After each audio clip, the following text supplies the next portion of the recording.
नमस्कार, मैं हूं महक बिश्नोई और आप देख रहे हैं आर्या न्यूज। रुक करते हैं आज की कुछ खास और बड़ी खबरों की ओर।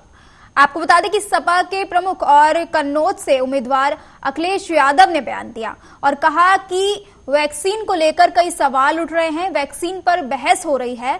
बीजेपी के लोगों ने हर किसी को एक ही तरह की वैक्सीन लगाने की सुविधा दी। भाजपा के लोगों ने इसका प्रचार किया और लोगों से कहा कि टीका लगवाएं।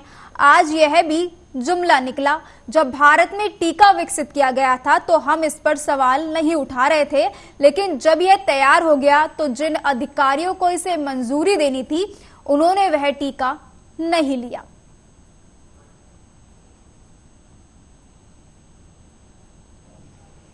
लेकर के सवाल खड़ा हो गया। फिर वैक्सीन को लेकर के जिस तरह की बहस छिड़ गई है, और आज ही मैं किसी चैनल की खबर पढ़ रहा था कि कोई बेटी किसी कार्यक्रम में शामिल थी, हार्ट अटैक हुआ और जान चली गई। और वैक्सीन को लेकर के जिस तरीके से दुनिया के एक बहुत ताकतवर देश के कोर्ट ने जो अपनी बात रखी है और कही है, उससे बड़ा सवाल खड़ा होता है। इन बीजेपी वाले लोगों ने उसी तरह की वैक्सीन सब लोगों को लगवा दी, और अगर 2 डोज लगे हैं तो 80 करोड़ लोगों को शायद वो डोज लगा है। मुझे भी लगा 80 करोड़ डोज, 80 करोड़। ये तो अच्छी बात है कि शरीर कुछ चीजें अपने आप ठीक कर लेता है। अगर बीजेपी वालों ने जिस तरीके से प्रचार कर करके और लोगों से कहा कि लगाइए वैक्सीन और वैक्सीन की डोज, आज तो वो भी जुमला निकला। अगर वो कोर्ट का जो फैसला है और जो बात आ रही है सामने, कोई ये भी जानकारी दे रहा था कि जब भारत की जो वैक्सीन बनी थी, हम सवाल नहीं खड़ा कर रहे, न प्रश्न लगा रहे, लेकिन जब वो तैयार हुई तो जो अप्रूवल वाले लोग थे, जिन्होंने अप्रूवल दिया था, उन लोगों ने भी वो वैक्सीन नहीं लगाई थी। जब अप्रूवल देने वालों ने वैक्सीन नहीं लगाई और आम जनता की वैक्सीन लगवा दी, तो अब बीजेपी के लोगों को जनता वोट ना दे करके इनसे जिस तरह का झूठ जनता से बोला गया था उसका हिसाब किताब देंगे कि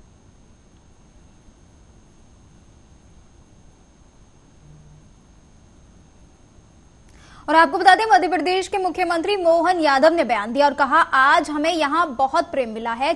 क्या हिंदू, क्या मुसलमान, सभी ने मिलकर बीजेपी के प्रति प्रेम लुटाया। मैं अपील करता हूं कि हर एक व्यक्ति मतदान करे और यह जोश आखिरी वोट पड़ने तक बनाए रखे। यहाँ के जिला अध्यक्ष जी और हमारे लोकसभा प्रत्याशी श्री आलोक शर्मा जी सहित हम सब ने आज जनता से अपील की, और जनता ने घर घर से निकल करके जो पुष्प वर्षा करके भाजपा के पक्ष में संकल्प किया है, मैं हृदय से आभारी हूं। और मैं मतदान की अपील करता हूं कि हर एक व्यक्ति अपना मतदान करे और ये जोश और होश आखिरी दिन, आखिरी वोट डलने तक बनाए रखे। आज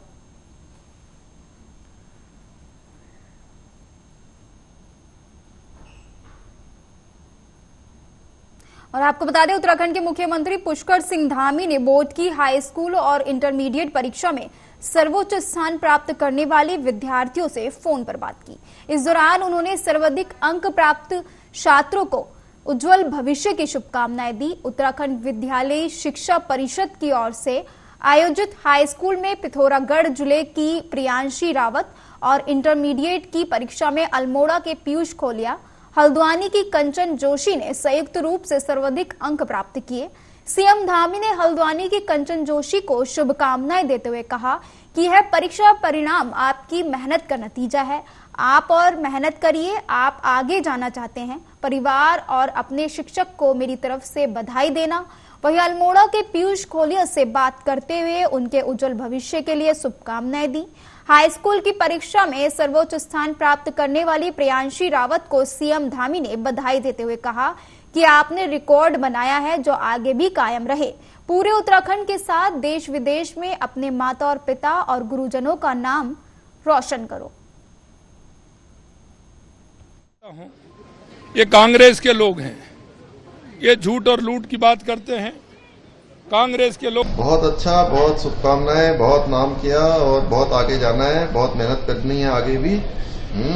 सबको, मम्मी को, पापा को, घर में अपने सब टीचर्स को, सबको मेरी तरफ से बहुत शुभकामनाएं कहना, ठीक है। मेरी बहुत बधाई आपको, मेरी कंचन आपको बहुत बहुत बधाई, बहुत अच्छा, बहुत शुभकामनाएं। और आपको बता दें कि राजस्थान के मुख्यमंत्री भजनलाल शर्मा ने कांग्रेस नेता सचिन पायलट के बयान पर कहा, कांग्रेस के लोग झूठ और लूट की बात करते हैं। कांग्रेस के लोगों ने हमेशा धोखा दिया है। कांग्रेस भ्रष्टाचार की जननी है। कांग्रेस ने राजस्थान में जिन्हें टिकट दिए वे लड़ना ही नहीं चाहते। उन्होंने टिकट वापस कर दिए हैं, पहले वे उसे संभालें।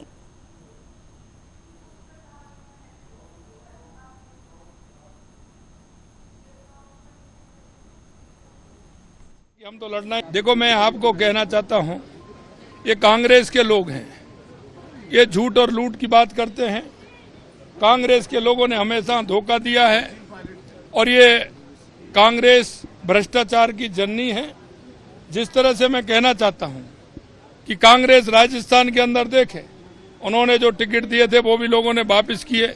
जिसको दिया उसने भी कहा कि हम तो लड़ना ही नहीं चाहते थे, पहले वो उनको संभालें और उसके बाद बात करें। और आपको बता दें, राष्ट्रपति द्रौपदी मुर्मू के आज श्री राम जन्मभूमि मंदिर दौरे पर शिवसेना यूबीटी नेता संजय राउत ने बयान दिया और कहा, चुनाव है ना, इसलिए राष्ट्रपति द्रौपदी मुर्मू को अयोध्या भेजा गया है। जब प्रभु श्री राम जी की प्राण प्रतिष्ठा हो रही थी तब उन्हें वहां नहीं बुलाया गया था, तब उन्हें इन सब से दूर रखा गया। लेकिन अब चुनाव है, इसलिए चुनाव में माहौल बनाने के लिए उन्हें वहां भेजा गया है। शिवसेना यूबीटी नेता संजय राउत ने कहा, योगी जी उत्तर प्रदेश हार रहे हैं, आप रत्नागिरी में आए और हम कोल्हापुर में हैं, हमारा भी उनसे सामना हो जाएगा। आप महाराष्ट्र या कहीं भी जाएं, अब लोग आपको स्वीकार करने के लिए तैयार नहीं हैं। चुनाव है ना, चुनाव है, चुनाव में राष्ट्रपति को भेजा जाएगा। जब प्रभु श्री राम जी की प्राण प्रतिष्ठा हो रही थी वहां, तब राष्ट्रपति जी को नहीं बुलाया था। तब राष्ट्रपति जी को, हमारे महामहिम राष्ट्रपति जी, महिला राष्ट्रपति द्रौपदी जी को बहुत दूर रखा था, उनको इनवाइट तक नहीं किया था। हाँ, उस वक्त उनको बुलाने की सबसे ज्यादा जरूरत थी, उनका सम्मान करने की जरूरत थी। लेकिन अब चुनाव है, तो चुनाव में एक माहौल बनाने के लिए राष्ट्रपति जी को भारतीय जनता पार्टी की तरफ से वहां भेजा गया है, एक माहौल बनाने के लिए। उसमें कोई बड़ी बात नहीं है। ऐसे घटना होती रहेगी देश में, जब तक चुनाव खत्म नहीं होता है। राष्ट्रपति जी को इस मंदिर में भेजेंगे, उस मंदिर में भेजेंगे, प्रधानमंत्री भी जाते रहेंगे, भस्म चंदन लगाएंगे तो फोटो भी आ जाएगा। योगी जी उत्तर प्रदेश लूज कर रहे हैं, हार रहे हैं, आप देख लीजिए। रत्नागिरी में आइए, कल कोल्हापुर सांगली में है, हम भी है कल, पर हमारा भी सामना हो जाएगा, स्वागत है। लेकिन आप महाराष्ट्र में आइए। और केंद्रीय मंत्री अनुराग ठाकुर ने बयान दिया और कहा कि 500 साल के इंतजार के बाद अयोध्या में राम मंदिर का निर्माण हुआ है। राम मंदिर की प्राण प्रतिष्ठा में शामिल होने के लिए दुनिया भर से लोग आए हैं। आज मुझे भी भगवान राम का आशीर्वाद लेने का सौभाग्य मिला। जब द्रौपदी मुर्मू देश की राष्ट्रपति बनी तो विपक्ष को यह पसंद नहीं आया। कांग्रेस चुनाव के दौरान झूठ फैलाने का काम करती रही। जब यह स्पष्ट हो गया कि निमंत्रण वर्तमान और पूर्व राष्ट्रपतियों को भेजा गया था, तो राहुल गांधी का झूठ देश के सामने उजागर हो गया।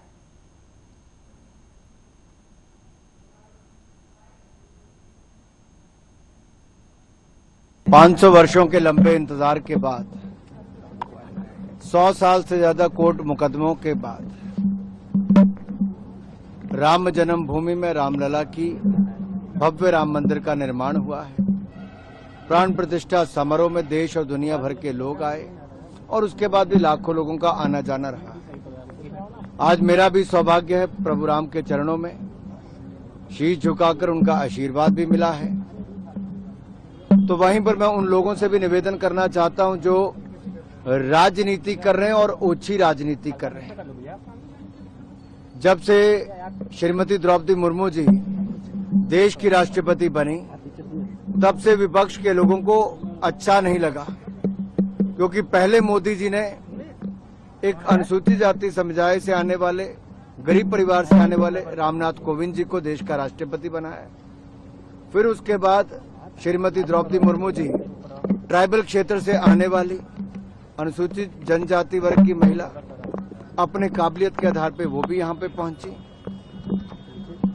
लेकिन लगातार इसको लेकर विपक्ष कोई ना कोई राजनीति करता रहा, कभी अपशब्द कहे तो कभी कुछ। जब से चुनाव शुरू हुए तब से भय और भ्रम फैलाने का काम उन्होंने किया है और इस पे स्पष्ट तौर पे पता चलता है कि जब न्याय के अधिकारियों ने बोल दिया कि इनविटेशन निमंत्रण गया था पूर्व राष्ट्रपति जी को भी और वर्तमान राष्ट्रपति जी को भी, तो दूध का दूध पानी का पानी होता है, विपक्ष का चेहरा बेनकाब होता है। श्रीमान राहुल गांधी जी का झूठ एक बार फिर देश के सामने आता है। क्या वो अब भी राजनीति करने से बाज नहीं आएंगे? पहले ये लोग कहते थे रामलला हम आएंगे, मंदिर वहीं बनाएंगे, बीजेपी वाले कहते, लेकिन तारीख नहीं बताएंगे। जब मंदिर बन गया, निमंत्रण की तारीख दे दी, निमंत्रण दे दिया, तो उसके बावजूद नहीं आए। जितनी मर्जी चद्दर चढ़ा लें, आना प्रभु राम जी के चरणों में ही पड़ेगा। और करप्ट पार्टी, उसकी यही हालत होती है। वो भ्रष्टाचार के चलते कभी अपना चोला बदलते हैं, कभी यूपीए से बदलकर इंडी गठबंधन करते हैं, कभी एक उम्मीदवार से पलट के दूसरे पर जाते हैं। ये कंफ्यूजन की स्थिति है करप्ट पार्टी की रहने वाली है। यार तुम लोग कितनी देर से खिचड़ी पका रहे हो सारे? भाई साहब एक मिनट रुकना जरा, मैं ऐसे फिर बाइट नहीं करूंगा जी, आप लोग रुक। जो है कोई और बात नहीं है। देखिए, भारतीय जनता पार्टी और एनडीए के पास दुनिया के सर्वाधिक लोकप्रिय नेता श्री नरेंद्र मोदी जी, मोदी जी का काम बोलता है, मोदी जी की ईमानदार सरकार का काम बोलता है। दूसरी ओर विपक्ष है जहां पर एक अनार 100 बीमार, जो ये सोचते हैं आज एक साल एक प्रधानमंत्री, दूसरे साल दूसरा प्रधानमंत्री, तीसरे साल चौथा प्रधानमंत्री होगा, लेकिन इनकी तमन्ना ही रह जाएगी और एक अनार 100 बीमार वाली ये स्थिति विपक्ष की बनी रहेगी। और आपको बता दें कि जेडीएस सांसद प्रज्वल रेवन्ना के अश्लील वीडियो मामले पर आरजेडी नेता तेजस्वी यादव ने कहा, मैं सुबह से बोल रहा हूं कि बीजेपी के लोगों ने बेटी बचाओ बेटी पढ़ाओ का नारा लगाया था और उसके विपरीत काम कर रहे हैं। बलात्कारियों को बचाने का काम किया जा रहा है, ये कोई मामूली घटना नहीं है।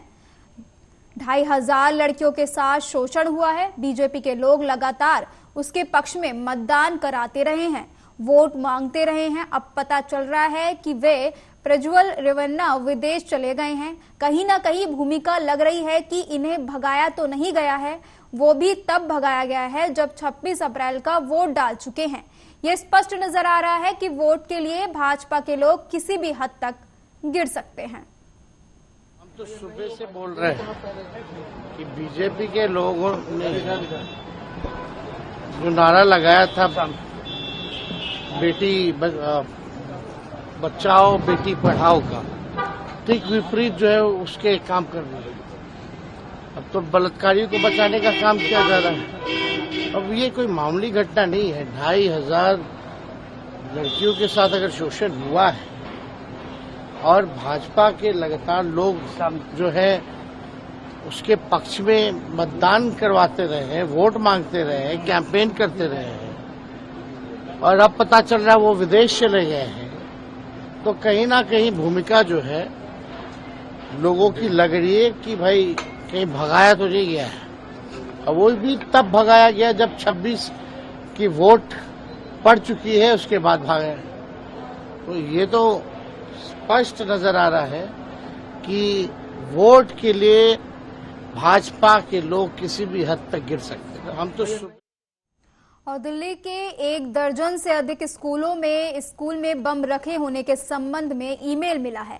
एक ही समय पर कई स्कूलों को बम से उड़ाने की धमकी मिली। इसके बाद स्कूलों में अफरा तफरी मच गई। सूचना पर मौके पर पहुंचे बम स्क्वाड के साथ ही फायर ब्रिगेड के कर्मियों ने स्कूल खाली कराए।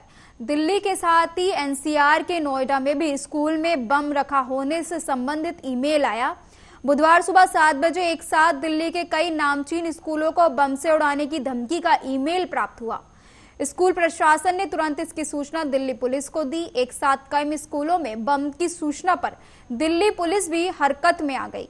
दिल्ली पुलिस के साथ ही दमकल विभाग को भी अलर्ट मोड पर रखा गया। बुधवार सुबह पूर्वी दिल्ली के मयूर विहार के मदर मैरी स्कूल को ईमेल के जरिए बम से उड़ाने की धमकी मिली। तुरंत दिल्ली पुलिस दम निरीक्षक दस्ता स्कूल में पहुंचा और स्कूल को खाली करवाया। पूर्वी दिल्ली के लगभग 7 स्कूलों को एक बम से उड़ाने की धमकी का मेल आया। वहीं दिल्ली पब्लिक स्कूल द्वारका, संस्कृति स्कूल चाणक्यपुरी में भी ईमेल भेज बम से उड़ाने की धमकी दी गई। इसके अलावा ग्रेटर नोएडा के दिल्ली पब्लिक स्कूलों में भी बम से उड़ाने की धमकी भरा ईमेल प्राप्त हुआ। स्कूल प्रबंधन ने एहतियात के तौर पर स्कूल पहुंचे बच्चों को सुरक्षित घर भेज दिया। स्कूल ने अभिभावकों को मैसेज और फोन कॉल के माध्यम से इसकी जानकारी दी। बम से उड़ाने की धमकी मिलने वाले सभी स्कूलों को खाली कराया। बम स्क्वाड और डॉग स्क्वाड ने चप्पे चप्पे की तलाशी ली और कहीं भी बम नहीं मिलने पर पुलिस ने राहत की सांस ली। वहीं दिल्ली एनसीआर के कई स्कूलों को बम से उड़ाने की धमकी पर डीसीपी देवेश कुमार ने कहा, हमने सभी स्कूलों की जांच कर ली है, कहीं पर भी कुछ नहीं मिला है। तौर पे प्रिकॉशनरी लेवल पे भी और सारी स्कूल चेक कर लिए, किसी में कुछ नहीं है, तो कोई पैनिक होने की कहीं आवश्यकता नहीं है। प्रिकॉशनरी तौर पे भी सारी चेक कर लिए हैं और पोल के तौर पे भी चेक कर लिए हैं। हमारे एरिया में जो भी पुलिस जो भी स्कूल्स हैं वो भी, और जो हमें इम्पोर्टेंट लगते हैं सारी हमने चेक कर। और आपको बता दें, कर्नाटक के कलबुर्गी में कांग्रेस अध्यक्ष मल्लिकार्जुन खड़गे ने एक जनसभा को संबोधित करते हुए कांग्रेस पर जमकर हमला किया। कांग्रेस पर हमला करते हुए कांग्रेस अध्यक्ष ने कहा कि हमने लोकतंत्र की रक्षा की, संविधान के जरिए लोगों को उनके अधिकार दिए। नरेंद्र मोदी को आज महिलाओं के मंगलसूत्र की याद आ रही है, लेकिन उन्हें याद दिला दूं, स्वतंत्रता के लिए हमारे हजारों लोग जेल गए, अपने प्राणों का बलिदान दिया, देश की आजादी के लिए हजारों मंगलसूत्र कुर्बान हुए। मांगने के लिए ये किसकी? देखिए, जो सुप्रीम कोर्ट ने सवाल पूछा है, 55 साल में कांग्रेस ने क्या किया? अरे भाई, हम किए, इस देश को आजादी दिलाए। 55 साल में कांग्रेस ने क्या किया? अरे भाई, हम किए, इस देश को आजादी दिलाए। इस देश का यूनिटी करके हम लोकतंत्र को बचाए। बाबा साहब के तरफ से संविधान लिखाकर हर एक को हक मिले जैसा करे। इसीलिए आज हम लोग आपके पास आते हैं वोट मांगने के लिए। ये किसकी देन है? पंडित जवाहरलाल नेहरू और डॉक्टर बाबा साहब अम्बेडकर और महात्मा गांधी, जिसने आजादी दिलाई। तुम्हारा क्या है भाई? तुम्हारे घर में कोई गया है देश की आजादी के लिए? राम नाम सत्य है बोल के कोई गया है? हमारे लोग, हजारों लोग जेल में गए, हजारों लोग सूली पे चढ़े, हजारों लोग अपने कॉलेज छोड़ दिए, स्कूल छोड़ दिए, कितने लोग मरे। उन माताओं का मंगलसूत्र खत्म हुआ। अरे मोदी साहब, तुमको अब मंगलसूत्र का याद आ रहा है? कांग्रेस के हजारों लोग आजादी के लिए मर के। और आपको बता दें, सीएम अरविंद केजरीवाल की गिरफ्तारी को लेकर एक बार फिर आम नेता आतिशी ने बीजेपी पर हमला किया। बीजेपी पर हमला करते हुए आतिशी ने कहा कि अरविंद केजरीवाल की गिरफ्तारी की टाइमिंग पर केवल सुप्रीम कोर्ट ही नहीं बल्कि पूरा देश सवाल उठा रहा है। चुनाव से चंद दिन पहले ही एक प्रमुख विपक्षी नेता को गिरफ्तार कर लिया गया, जिससे वो लोकसभा चुनावों में प्रचार ना कर पाए। पूरा देश जानता है कि ये बीजेपी की साजिश है और इसका जवाब वोट से दिया जाएगा। देखिए, जो सुप्रीम कोर्ट ने सवाल पूछा है, ये सवाल से सुप्रीम कोर्ट का नहीं है, ये सवाल पूरे देश का है। क्योंकि भारत के इतिहास में ऐसा पहली बार हुआ है कि चुनाव की घोषणा के बाद एक प्रमुख विपक्ष के चेहरे को, एक सिटिंग चीफ मिनिस्टर को गिरफ्तार कर लिया गया। और आज ये सवाल ईडी से सुप्रीम कोर्ट ने भी पूछा और ईडी के पास इस बात का कोई जवाब नहीं है, क्योंकि ये केस 1 साल से चल रहा है। इस केस में 1 रुपए की भी रिकवरी नहीं हुई है। और ऐसा क्या मिल गया उनको जो चुनाव की घोषणा के बाद उन्हें गिरफ्तारी करनी पड़ी?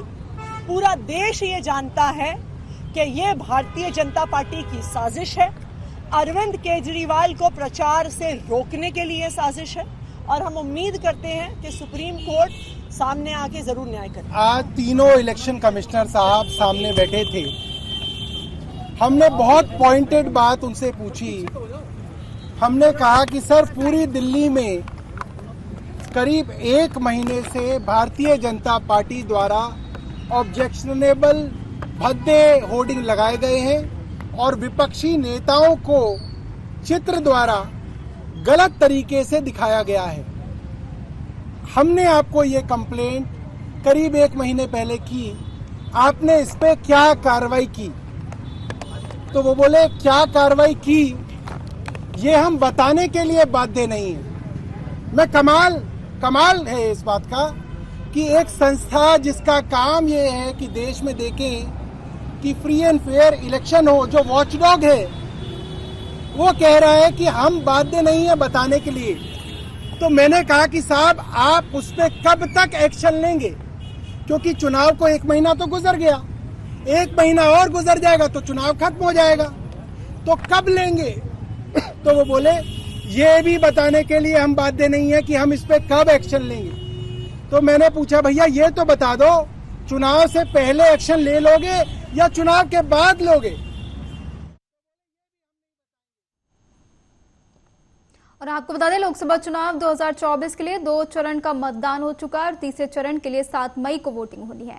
इसके लिए राजनीतिक दलों का धुआंधार प्रचार चल रहा है और नेतागण चुनावी रैलियों के साथ साथ मीडिया चैनलों को भी इंटरव्यू दे रहे हैं। इसी क्रम में केंद्रीय गृह मंत्री अमित शाह ने भारत के परमाणु हथियार खत्म करने की सलाह देने वालों को भी जवाब दिया।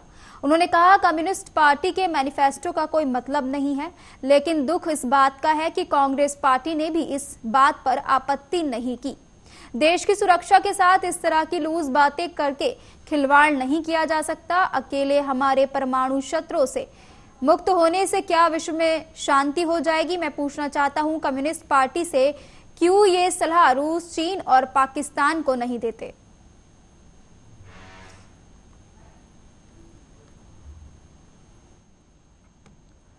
और आपको बता दें, आप नेता संजय सिंह जेल से निकलने के बाद लगातार बीजेपी सरकार पर हमलावार हैं। बीजेपी सरकार पर हमला बोलते हुए संजय सिंह ने कृषि कानूनों का जिक्र करते हुए किसानों की शहादत याद दिलाई। आप नेता ने कहा कि केंद्र सरकार के काले कानून की वजह से हमारे 700 किसानों ने शहादत दी। उन्होंने और सुशील गुप्ता ने संसद में प्रधानमंत्री मोदी के सामने इसका विरोध किया था और अब हरियाणा के लोगों की जिम्मेदारी है कि वो किसानों की शहादत का बदला लें।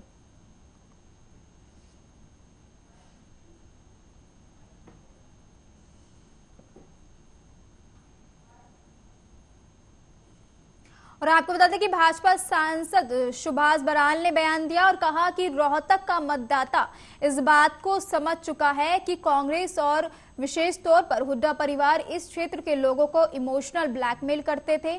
किसान को जमीन अधिग्रहण का डर दिखाकर अपने लोगों को कम दामों पर जमीन बिकवा देना और उसका उपयोग व्यापारिक रूप से खुद के लिए करना लोगों को समझ में आ गया है। इसलिए रोहतक का मतदाता पहले से ज्यादा मजबूती से भाजपा के साथ खड़ा है। बनती है और रोहतक का मतदाता भी इस बात को समझ चुका है कि कांग्रेस पार्टी और खास करके हुड्डा साहब और हुड्डा साहब का परिवार जिस प्रकार से इमोशनल ब्लैकमेलिंग इस क्षेत्र के लोगों की करता था, वो बात लोगों के समझ में आई है। इस बार यहाँ के लोग उस इमोशनल जो इनका टच रहता है कि हमारा रोहतक हम रोहतक, और जब सरकार बनती है तब फिर काम कैसे होते हैं, सब लोग इस बात को जानते हैं। किस प्रकार से किसानों की जमीनों को, जिसको अपना कहते हैं, हुड्डा साहब कहते हैं कि किसान का भला अगर मैं भी नहीं कर पाया को कर भी नहीं पाएगा, कर भी नहीं सकता, ऐसे बातें कह करके और उनका वोट लेने वाले लोग, इन लोगों को ध्यान में आ गई बात कि कैसे किसान की जमीन को एक्विजिशन का, अधिग्रहण का डर दिखा करके पौने पौने दामों में अपने लोगों के हाथ में जमीन बिकवा देना और फिर कैसे उसका उपयोग व्यापारिक रूप में खुद के लिए करना, ये बात सारी समझ में आ गई। इसलिए पिछली बार से कहीं ज्यादा मजबूती के साथ रोहतक का और हरियाणा का मतदाता भारतीय जनता पार्टी की। और आपको बता दें, खरगोन में लोकसभा चुनाव को लेकर आगामी 6 मई को देश के प्रधानमंत्री नरेंद्र मोदी के चुनावी दौरे पर खरगोन पहुंचेंगे, जहां पीएम नरेंद्र मोदी खरगोन की बीजेपी उम्मीदवार और वर्तमान बीजेपी सांसद गजेंद्र सिंह पटेल के समर्थन में नवग्रह मेला मैदान में विशाल आम सभा को संबोधित करेंगे। मोदी के दौरे को लेकर बीजेपी कार्यकर्ताओं में जमकर उत्साह है। शाम पीएम मोदी के 6 मई के आगमन को लेकर बीजेपी विधायक और खरगोन लोकसभा चुनाव के संयोजक बालकृष्ण पाटीदार और बीजेपी पदाधिकारियों ने नवग्रह मेला ग्राउंड पर स्थित सभा स्थल का विधिवत भूमि पूजन और पूजन अर्चन कर तैयारियों का जायजा लिया। इस दौरान सभी बीजेपी के कार्यकर्ताओं और नेताओं ने 400 पार और मोदी मोदी के नारे लगाए। और फिलहाल खबरों के सिलसिले में मेरे साथ इतना ही। तमाम बड़ी खबरों के लिए आप देखते रहिए आर्या न्यूज। नमस्कार।